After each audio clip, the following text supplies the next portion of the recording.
Collia, bonjour. Bienvenue sur la web télé de frigoriste.fr. Est-ce que vous pouvez vous présenter et présenter les activités de votre société? Philippe Collia, je suis directeur des services au sein du Mondial Frigo IFC. On intervient aujourd'hui sur 4 domaines d'activité qui sont le froid commercial, le froid industriel, la cuisine et le CVC. Vous intervenez sur toute la France? Alors on intervient sur une grande partie de la France et notamment sur un axe nord-sud, Paris, Lyon, Marseille. Comment avez-vous vu évoluer le métier de frigoriste sur tout le parcours que vous avez eu au sein de IFC?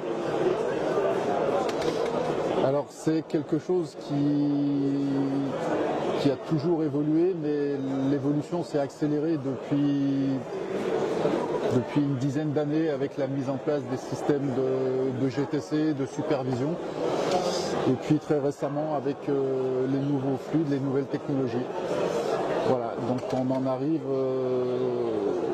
aujourd'hui à avoir des besoins de compétences très variés, très divers et surtout très pointus dans notre métier. Qu'est-ce que vous pensez des changements technologiques dus à la modification de la réglementation concernant les métiers de frigoriste et les fluides frigorigènes? Je dirais, j'ai pas d'a priori là-dessus, si ce n'est que je pense que c'est un passage obligé. Si on veut demain laisser une planète en état à nos enfants et petits-enfants, oui, aujourd'hui, il faut qu'on aille vers ce changement, c'est indéniable.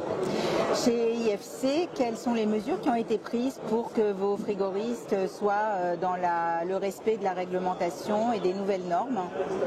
Alors, chez nous, tous les intervenants terrain sont formés et sont briefés au respect de ces réglementations, de l'AF-Gaz entre autres, et on a un suivi et une traçabilité très très précise derrière et on essaye de rien laisser passer, quoi.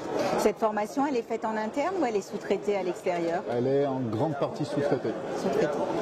Est-ce que les changements dans la réglementation et les normes ont impacté directement l'activité et vos activités vos activités commerciales au sein du groupe?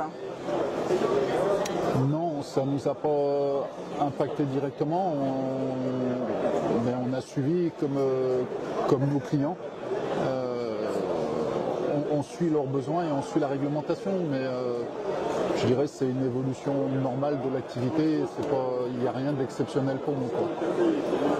D'une façon générale, vous pensez que l'application de l'AF-Gaz est une nécessité sur les métiers de frigoriste? Oui, aujourd'hui, pour moi, il n'y a pas de sujet là-dessus, c'est évident. Ouais. C'est évident.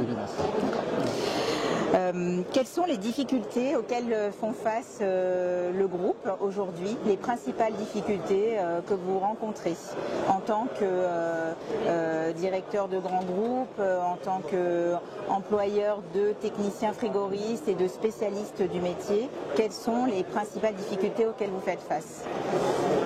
Alors, les difficultés sont sur deux plans, mais qui se rejoignent directement. Le premier, c'est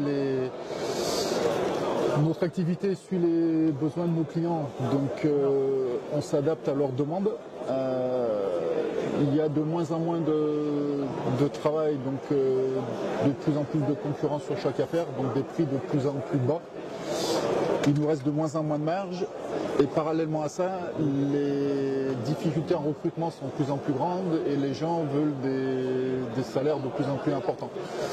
Donc on est en train d'arriver je pense, au sommet de la courbe, et quand les deux courbes vont se croiser, c'est-à-dire celle des marges de l'entreprise et celle des salaires, il va indéniablement se passer quelque chose, puisque je pense qu'on arrive vraiment au sommet de la courbe. Ce goulot d'étranglement que vous décrivez, est-ce qu'aujourd'hui il a un impact sur votre activité commerciale au sein de IFC? Est-ce que vous êtes amené à refuser des marchés par manque de compétences? On évite, mais par manque de compétences, non. Parfois par manque de moyens, par manque de ressources, oui. Par manque de ressources? Oui. Je dirais au moins aujourd'hui on se pose réellement la question. Est-ce qu'on est capable d'amener réellement le service attendu si on prend ce marché ou pas, quoi. Voilà, on se pose la question, réellement. Est-ce que vous pensez que les formations qui existent sont adaptées à la réalité du marché? Est-ce que vous pensez qu'elles sont suffisantes, pas suffisantes? On parle aujourd'hui de la fermeture de certains AFPA. Quel est votre sentiment? Je dirais que oui, d'une manière globale, les formations sont adaptées. Je ne veux pas me substituer aux organismes de formation, mais pour autant, je ne sais pas aujourd'hui où passent tous les gens qui ont été formés, quoi. On a des difficultés de recrutement, quelque chose d'assez important.